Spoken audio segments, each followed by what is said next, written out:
Ini kita akan membahas tentang proteksi dan investasi. Jadi, proteksi adalah investasi. Investasi bukanlah proteksi. Ya, contoh kasus.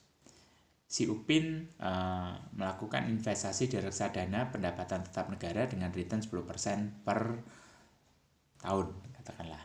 Nah, dia melakukan investasi selama 2 tahun, terkumpul dana 24 juta.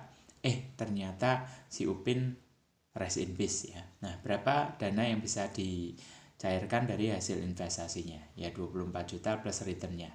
Ya, katakanlah returnnya bisa sampai 4 juta lah misalnya ya. Jadi keluarganya menerima 28 juta. Itu hasil investasinya Upin. Nah, sekarang si Ipin. Ya, si Ipin mengambil program proteksi misalnya. Nah, dihitung-hitung ternyata preminya 1 juta sama ya setiap bulan.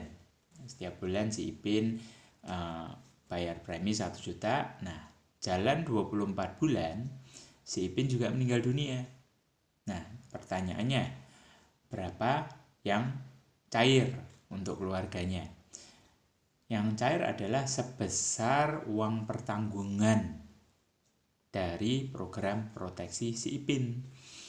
Nah, berapa kita tidak tahu ya, tapi yang jelas hasilnya akan jauh lebih besar dari 24 juta.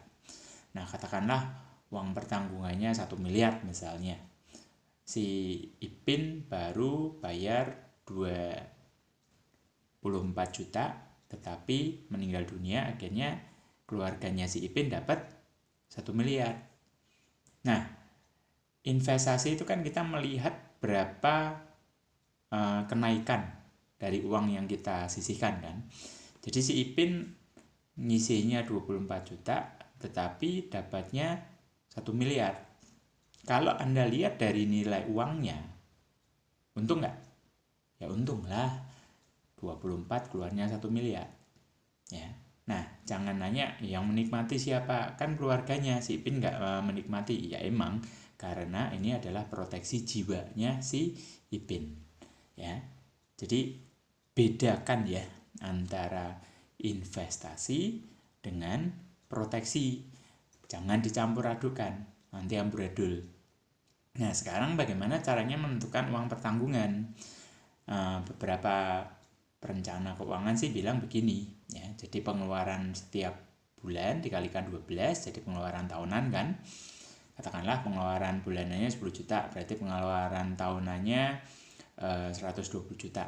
Nah, paling aman sih pengeluaran tahunan dibagi dengan bunga bank ya. Misalnya bunga banknya 5%. Berarti dengan pengeluaran bulanan 10 juta, uang pertanggungannya si Ipin tadi harusnya 2,4 miliar.